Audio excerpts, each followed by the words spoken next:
Welcome, lords and ladies. We're going to try a little Going Medieval. The early access for the game just came out, and I really wanted to try it. I saw a little bit of it on Steam, so I launched a new game, got a little bit familiar with the controls, and overall, I'm really excited about it. It's like Rimworld, except medieval. So no sci-fi, but the other cool thing that it really adds is it goes sort of three-dimensional, right? You can add, like you could build this castle in the back by adding multiple layers. You can dig down into the ground. So without further ado, let's get into it. I wanted to highlight the fact that it is early access. It's only in version 0.5.28.4. And they also have a cool little button here for roadmap, and it shows you everything they plan on bringing more to the game. So I'm really excited where the direction of the game is going. I wanted to at least put an episode or two down, and that way we have a good familiarity. And so as the game updates, we'll be able to add to it. It should be a lot of fun. We'll go to new game. Okay, it has three sort of scenarios: standard, peaceful, and survival. We're going to try the standard version just because we're going to keep everything at the minimum until we get a little bit better at the game. The description on the survival looks like things are pretty bleak. So we'll go standard, and the difficulties here, the standard, normal, difficult, hard, easy, very easy. We'll keep it at normal for right now. It says recommended for players familiar with colony sim games. So I think this will work out well. And then you have some starting conditions, and this is where you can really start to hone in on some of the replayability.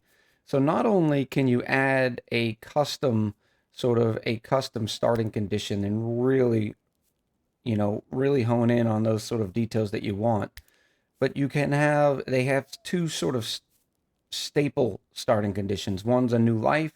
The biggest difference here is I think Lone Wolf, you start with one settler and a little bit of materials. And here in New Life, we start with a little bit more materials, a little bit more equipment, and three settlers. So we'll start with the New Life. The scenario map has a few little buttons to really define where you want your settlement to go, from mountains to hillside, and then there's one here in the valley. And each one has, benefits and negatives, but you can also just randomize the seed here. And it starts with different valley, hillside, and mountain. Now, I don't know how much this impacts. You see how each of these look like different land? Because when you get into the valley, you can still see some mountain ranges. So I don't know how connected the maps are depending on where you start. We're just going to go, I kind of like the hillside. Let's kind of randomize this a couple times, see what we get. Oh, wow, that is a lot of mountains. That does not look at this hillside right here. We can kind of build into the hillside a little bit, use the backside of the hills as sort of a defensive start, and it also has some amount of fertile soil and vegetation. Another cool feature of the game is it has a complete customizable sort of for your heraldry. And I did this quick little design. I thought it was kind of cool. You have the four different animals representing the four aspects of Echo Ridge, right? But you can literally you can change all the different symbols.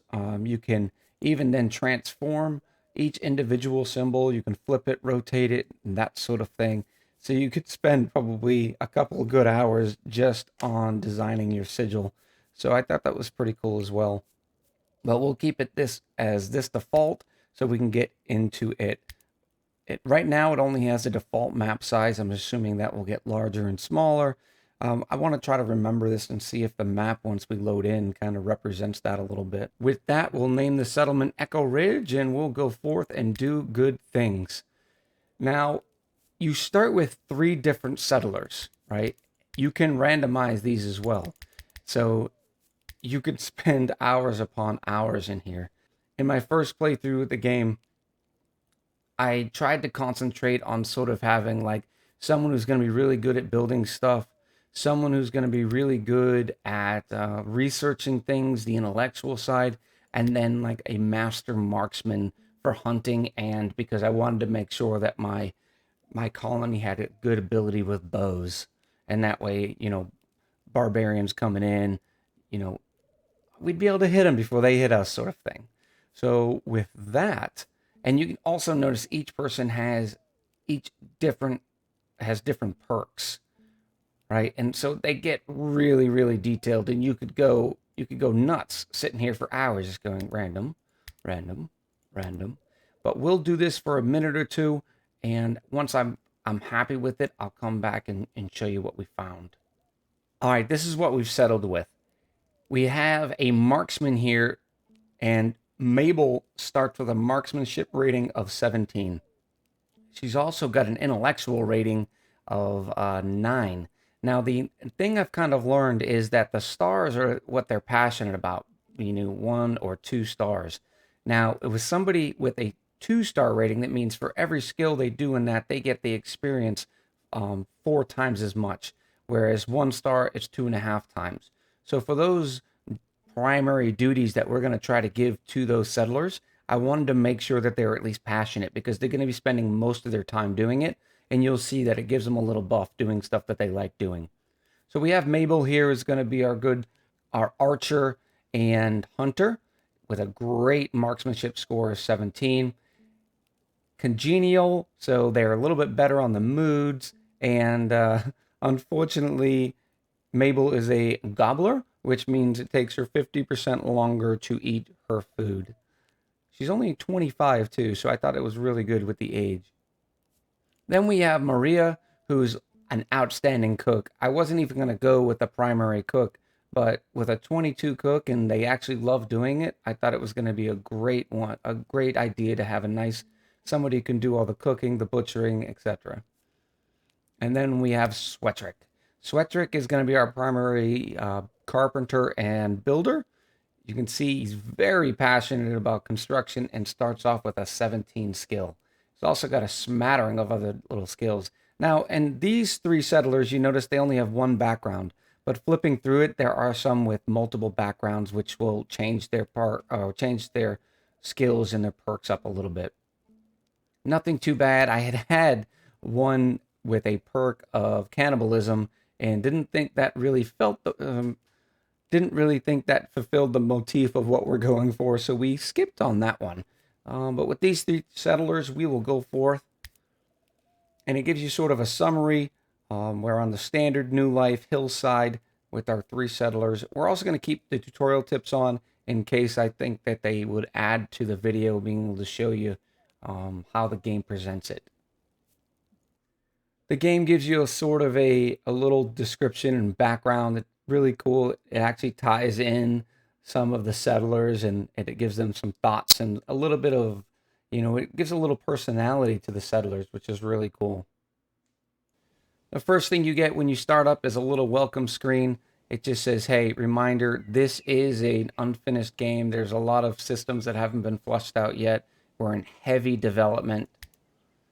Goes over the camera controls a little bit and about the layers. You can see here it really emphasizes how you could dig down into the earth and you can build on top of it. So you could technically have an entire colony that's just under the earth. So that your opportunity to really customize what your colony is much different than what we've seen in a lot of different colony sims. And then it has the descriptions on the game speed, sort of standard fare. Immediately we'll go ahead and pause it. And if you have any experience with Rimworld, you'll notice a lot of the systems and a lot of the way you interact with your peeps are very similar. You can see here we've got some sort of starting surplus of goods. We're definitely going to want to move all those or work around these to make sure that this is where they store all their stuff. This is the zoom out range right here. You can kind of give it a quick look. You can see here's the hillside that we are on. And then it gets further and further flat and more fertile as we go out. So I am excited about this start. It looks like we have a lot of resources here. Right now I'm looking for deer. I don't know if I see any quite yet. Deer provide that good source of early meat. Maybe they'll move into the area after a little. Oh wait, there's a deer right there. That'll be perfect. Perfect. So I think we're going to start by chopping some of these woods here. It'll give us a nice area to work. We have a little bit of this a little bit of land here, but it quickly backs up into here. So we will definitely start by chopping. It's got the standard tools down here, and we'll just select the chop, and we'll give it a nice big range here. Perfect. And then they will go forth and do chopping duties. Now, as soon as you start a game, you know, if you have any experience playing these, you got to make sure that your priorities are set. The game gives you a nice little tutorial and explains it if you are absolutely fresh to this sort of priority system. But what you need to know is the lower the number, the higher the priority. So think of it in the ways of, hey, this is my number one priority. So if we put something down to number one, that's what they're going to prefer to do. For instance, we'll make Swetrick a number, this is his number two priority. So anything with twos, he'll work before anything with threes. In this priority system, it works from left to right. So if I put tending at 2 and construction at 2, he is going to prefer to tend before he constructs. But if I put, for instance, harvesting at 1, well, then he's going to harvest and then he'll tend and then he'll construct in that priority. For now, though, we'll keep that at 3, and we'll keep Swetrick at the construction of 2. So when we have those build commands, and I believe Maria was our great cook. Yep, culinary skill of 22. It also has a small description up there of what is entails in that skill. We'll definitely put that to a number 2 as well. And I think Mabel is going to have that with the high marksman. We'll put hunting down at 2. For right now, I think that will do. Uh-oh. This is an early unexpected surprise. There's a wolf. That's not going to be good.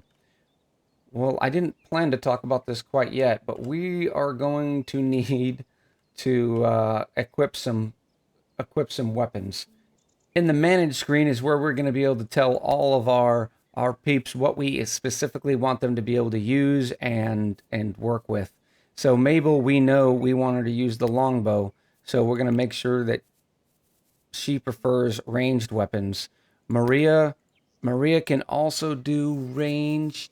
I don't remember her skills, but for right now this will work. And then we'll put Swetrick on melee one-handed with a shield. We'll make sure we allow shields there. They can all wear headgear. This is perfect. And then they have all access to armor and apparel. So, and this is another, in apparel, you don't want them to be in winter outfits during the summer and vice versa. So you can really change it very easily right here. But right now, we'll just keep it at all. And it's also all food here. So this works.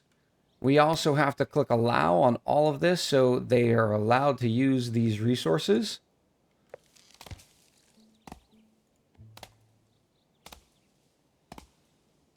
And you see Mabel instantly went and she picked up a good short bow and her good winter and a fine linen gamson, which is a sort of armor.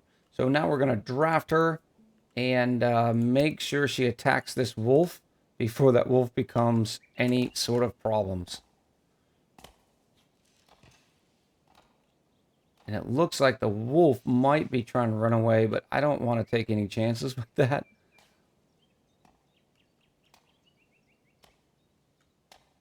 Oh, the wolf's coming at Mabel. Well, we need to probably make sure that he's doing his stuff too, or helping out. So we will have him attack the wolf as well, since he's sitting right there. Then we can back Mabel up so she can prioritize the use of the bow. Now we're probably going to get hurt a little bit by this. There we go, and the wolf dies. So now we can undraft everybody, and they can get back to their work, and we can get back to the effort of explaining what's going on. So we had everybody sort of chopping. We allowed these goods. Now we need to make sure that they have a place that, hey, this is where we're going to put the all of our stockpile. And that's done by using zones. So we will select default stockpile. There's also a dumping stockpile and a warfare stockpile. For right now, we'll just put the default here. And we will select an area. Yeah, this right here looks good.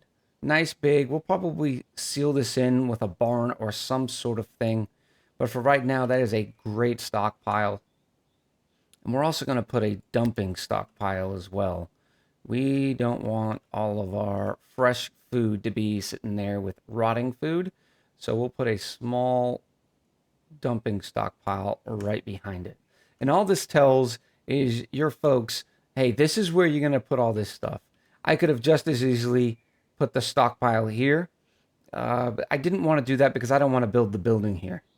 So that's the reason why we're going to move the stockpile, which will then, of course, make them move all these goods over there.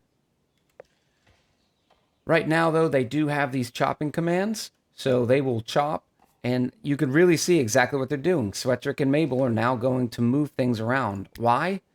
Because there's nothing else to do in any of these, so they get down to Hall, and Hall is moving stuff around, and they have a priority of 3. So now they'll haul all these goods over here. You can see that this stockpile is going to quickly become too small depending on what they put and what they stack. Some of the materials are stackable though, so you can emphasize a good use of space. As you can see, here's 33 sticks, here's 62 wood, 100 wood, 15 wood, and so forth. But for right now, you can see the messages coming up on what to forbid and allow. We've already done that. And then it also has a little tutorial on construction that really shows you how to do it. That's what we're going to do now, because you can see that we don't have any beds. So we're going to make them a nice little sleeping area. We're going to start with a nice wooden floor. Yeah, this looks big enough, right? I have an idea in mind, so, and you'll see it come to fruition here in a moment. Nice big wooden floor here, and then we're going to put some walls right around it.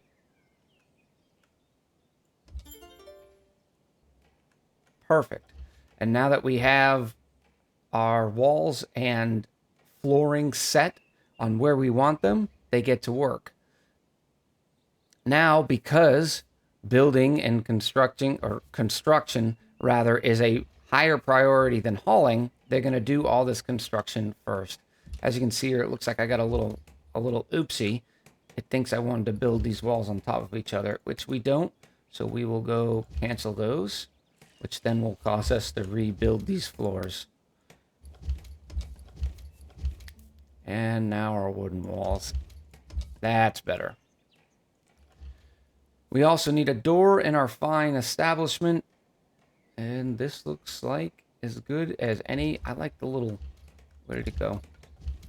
So I built this door here, and you notice it's kind of swinging the wrong direction for what we wanted. So I kind of wanted to do some sort of double door feature. It's not really what you can quite do yet, but there it goes. Now you can see how they can go in either door, and it kind of looks like a double door of sorts. They also have, they automatically gave themselves some cutting down because these plants need to go. But so far, this looks good. Now that we have all these walls put up, we can actually put a roof in. I think that will do, except the where our door is centered is going to absolutely drive me bonkers. I think this will work out better. So what you can do is you can actually hit R, and it looks like these roofs only go so far. There looks like there's a maximum here, so we can just change it to that way. And now they will build the roof here with our nice little entrance. And you have a lot of options here underneath, for instance, roof. Different materials you can build it out of that we have available. But now that we've sort of have this set up, we also want to put in our beds, right? It says, hey, not enough beds, and it is getting to be the last part of the day. So we will throw in, go to the furniture section, a couple of little haystacks. Put one there, there. Spin the camera.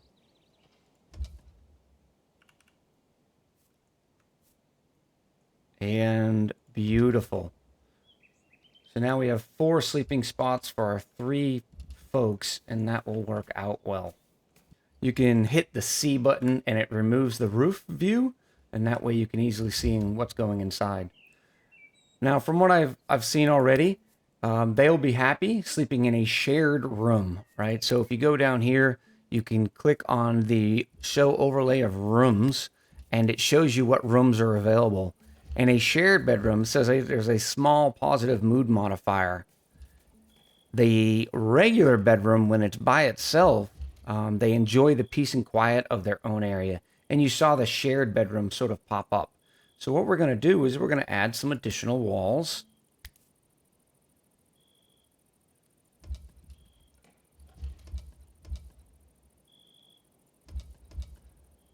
Perfect there. And then we have, what does everybody have? Sort of a 3x3. Make sure everybody has a 3x3. We want to make sure everybody's sleeping in the same size bedroom. Nobody's privileged here.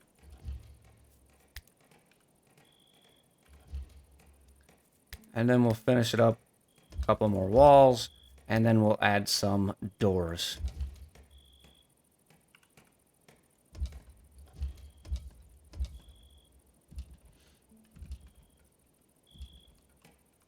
Perfect.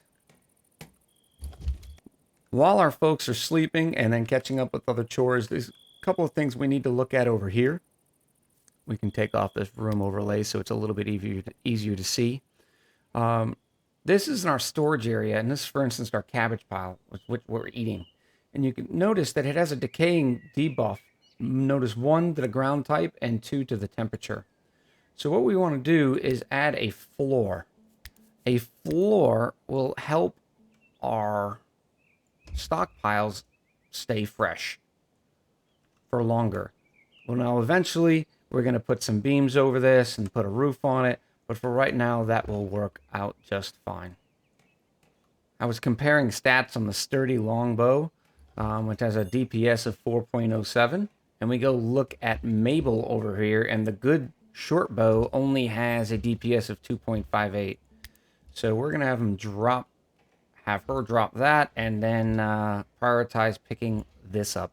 Now you could saw that the sturdy longbow had a marksmanship requirement of 10. So I'm sure the short bow did not have such a requirement. Now that the normal construction duties are finished, they are now sending and hauling everything back. Now we need to concentrate, and the game does a good job of letting us know, hey, we need some meals. Well, to fix that, we'll go over into, where are we? Production. And here's our campfire, and I think a campfire right here would look good. Sort of a courtyard-esque. Here's our sleeping quarters. In fact, while we're at it, let's put a backgammon table right here. Let's rotate that so it looks a little bit better, huh? Well, I guess it's going to have to go off-centered. There we go.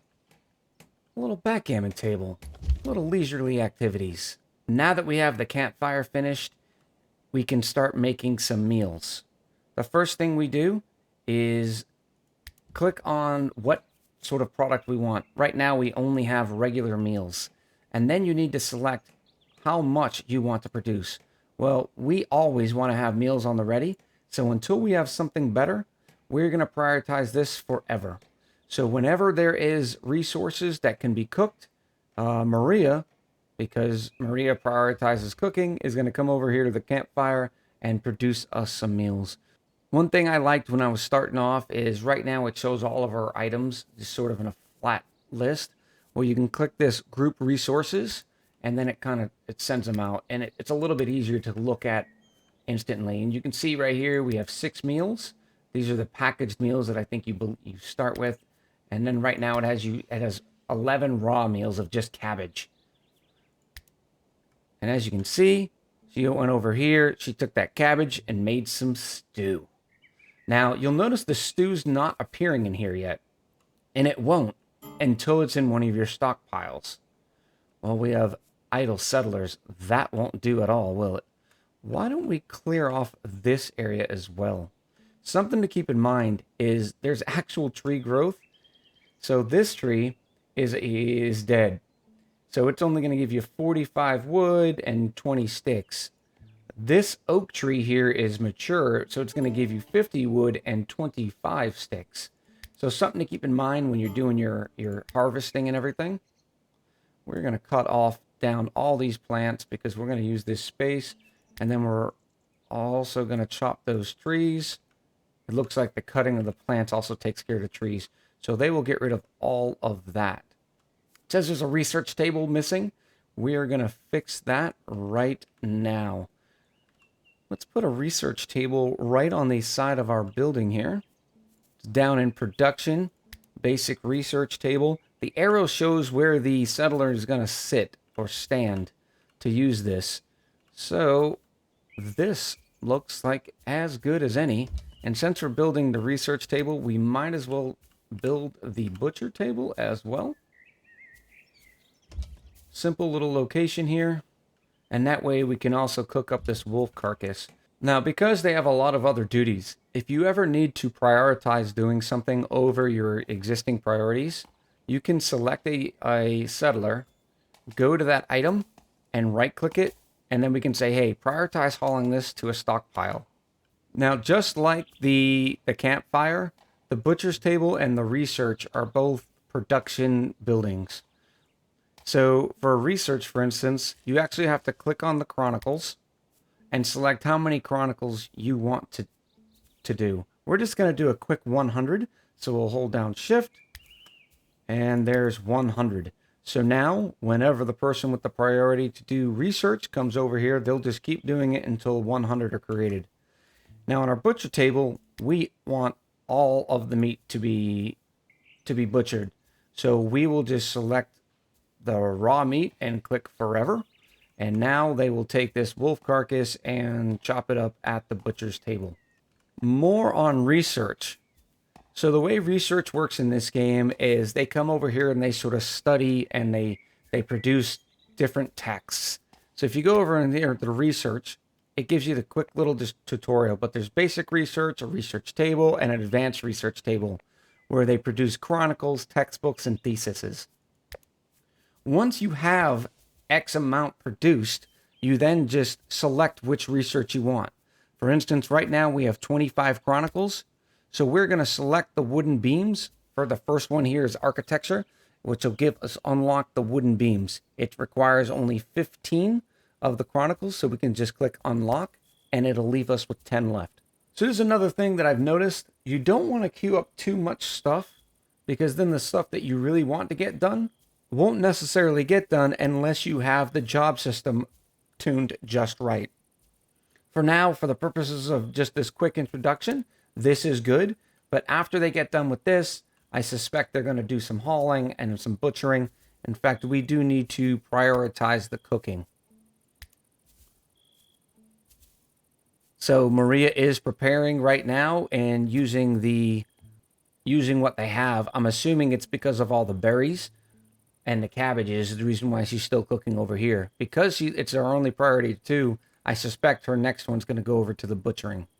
You kind of want to make sure that people that you're using the productions are the only ones doing that because they can fail at certain crafts. So I'm actually going to make sure that Mabel, I saw her starting to cook. We're going to make sure they can't do any of the cooking. Likewise, we're going to make sure that Mabel does all the research. So we will select that down on a 2 and then remove everybody else's ability to do research. Settler's exhausted. You need to get to bed, Marie. Why aren't you going to sleep? She must be in the middle of that task and not want to go to sleep. There she goes. Every once in a while, you'll see a smiley face or a sad face popping by them. And it's good to come over here and look to make sure. Remember what we talked about, that job satisfaction, making sure that the settlers are doing what they like to do? Here's the reason. Look at this mood bonus.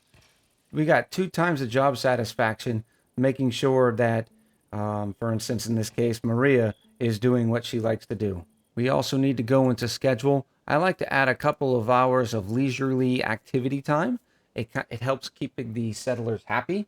If their moods get too low, they will leave your settlement. We have a nice little basic start here.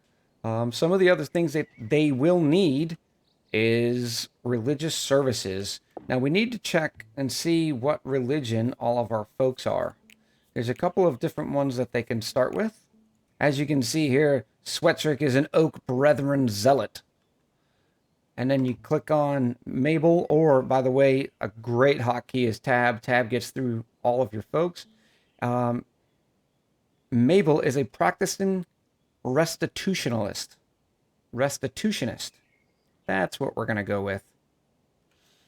And then finally, we have Maria, who also is a practicing Oak Brethren. So we're going to put a couple of the little religious buildings up. It is under leisure activities. Make sure it's spun the direction that we want it in. So here is our wooden restitutionist. And then we'll put the Oak Brethren beside it. Just like that. Let's put a nice floor. Let's put a nice floor. Oh, beautiful. I think that'll work. And then what I'm envisioning here is one wall on the back. And then some walls in the corners. This gives us a chance to highlight our new research, and that's the wooden beams. Without the beams, you wouldn't be able to put a roof on this in any fashion. For instance, you'd have to have walls on multiple sides in order to do it. This way, we'll be able to keep this sort of open. A nice little outside area. And then we'll thatch it. Put some nice thatch roofs on it. Let's see which way we want this to go. Making sure you hit C button to show or hide your roofs when you're doing this. And I think it looks better just like that. Perfect. Let's let them work on that, and we'll see how it turns out. Here's a good point to highlight. You can see that there's some exclamation in our current blueprint, and that's because they don't actually have access to any of the resources. And that's because they've used all the wood. It's something to keep in mind. It takes wood to burn your, I think it might take sticks and wood to use your cooking area. So you need to make sure you always have a good supply of wood. Now, we used a lot of wood in the construction of this, but we were rewarded with having the single bedrooms for each of them. But because they need the wood to be able to finish it, we can actually go over here and hit the cut again and have them chop up some of these trees here. In fact, we're only going to do the chops because we want to have the wood immediately. Now that Swetrick has some wood, he comes over here and drops it off, and that way he can go right to building it. While they're building their little chapel of sorts, old Mabel has completed some more chronicles, which gives us enough to do some agricultural research. We definitely want to do that so we can grow some crops. Gives us a lot of different crop options from the beginning: cabbage, carrots, beets, barley, herbs, tall grass, red currant shrubs with some berries, I suppose, some flax, and birch trees. Now, we want to get some tall grass going so we have the hay, and then some of the other food. So we will unlock that for sure. And then we might put some fields over in here. Swetrick and Mabel enjoying some backgammon in their leisure time. While they're finishing up the chapel, I figured it'd be good to add some windows. Give everybody a little window in their room. I think it'll be perfect. Isn't that nice? And they finally finished up the chapel. You can see Swetrick getting his prayer on. And now we have a nice little place where the settlers can go. Doesn't that look nice? I absolutely love the art style. When I first looked, I was like, wow, that's an interesting one to go with, but I think it's turned out very well.